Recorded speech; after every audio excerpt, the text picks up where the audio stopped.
Does Theresa May have a mandate? That's the question that I'm going to try and be answering in this video, and the way I'm going to do it is pretty simple. I'm going to very quickly go through how the position of Prime Minister works in the UK and sort of examine the current circumstances and see how that fits into our system. In the Westminster system, you have the House of Commons and the House of Lords.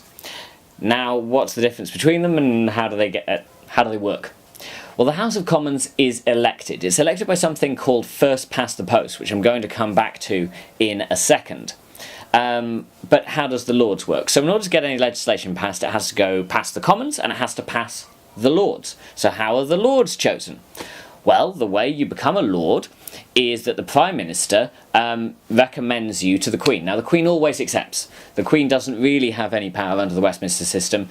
She sort of comes up because she appoints Lords and she appoints the Prime Minister, but in practice she doesn't really have any power. Instead, the Prime Minister appoints Lords effectively for life. So the Lords who are in the House of Lords are people who previous Prime Ministers have appointed to there.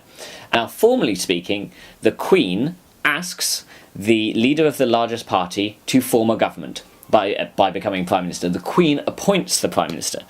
That isn't how it really works. The Queen just goes to the leader of the largest party and says, I assume you're planning to form a government, and they say, yes, as it happens, I am. And she says, righty-ho then, bye-bye. And off they go and they try and form a government. And as long as the majority of MPs support them, they get to be the Prime Minister. In that context, does Theresa May have a mandate? Well, the majority of MPs support her being the Prime Minister, so in that very narrow sense, yes. Yes, she does. And she doesn't need to have a new election, because we don't vote for the Prime Minister. That isn't the UK system, that isn't the Westminster system. We vote for MPs. So the MPs can have any Prime Minister they like, and there's no requirement, in theory, to have a new election for a new Prime Minister. But it's a little bit more complicated. It's a little bit more complicated for a couple of reasons. Firstly, that first past the post thing. Let's just deal with it. I'm going to link a couple of CGP Grey videos where he, one, explains first past the post using jungle animals. It's very useful. And two, explains sort of why first past the post resulted in such a weird election in 2015.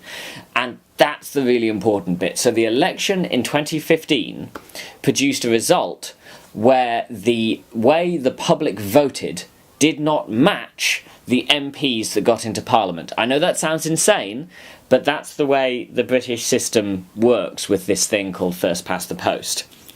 So when we say she has a mandate because she has MPs, well, yeah, but do MPs have a mandate? Because the government only got 37% of the vote. They lost the vote. So do they have a mandate for their policies? Well, arguably no, and actually 2015 was the most unequal election result that has ever happened.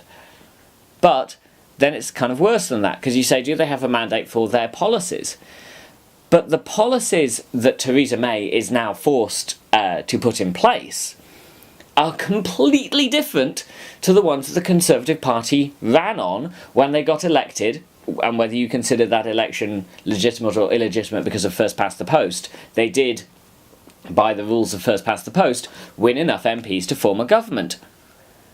But the policies that they put forward in their manifesto are now essentially no longer relevant, because Brexit has happened and it completely changes the political landscape. Firstly, on just domestic policy, you know, what is our economic policy? What is our plan for the welfare system? How are we going to run the NHS? How do schools work? All of that has fundamentally changed. But on top of that, specifically about Brexit, there is no mandate.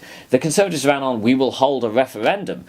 But no party ran explaining what deal they would fight for when negotiating with the European Union after Brexit. So there is no public mandate for, are we going for a Norwegian-style option, a Canadian-style option, a Swiss-style option? Are we going for the WTO option? Are we negotiating some hybrid option? What are we aiming for? And the problem there is, you might say, don't worry, because the Brexit camp will have said what they were going for, and when people put their little cross next to leave on their ballot, they'll have known they're voting for that option. But actually, the Brexit camp put forward 3, 4, 5, 6 different options. So even the people who've wanted to leave the European Union don't necessarily agree on what they want that to mean. So, does Theresa May have a mandate? No, she just doesn't.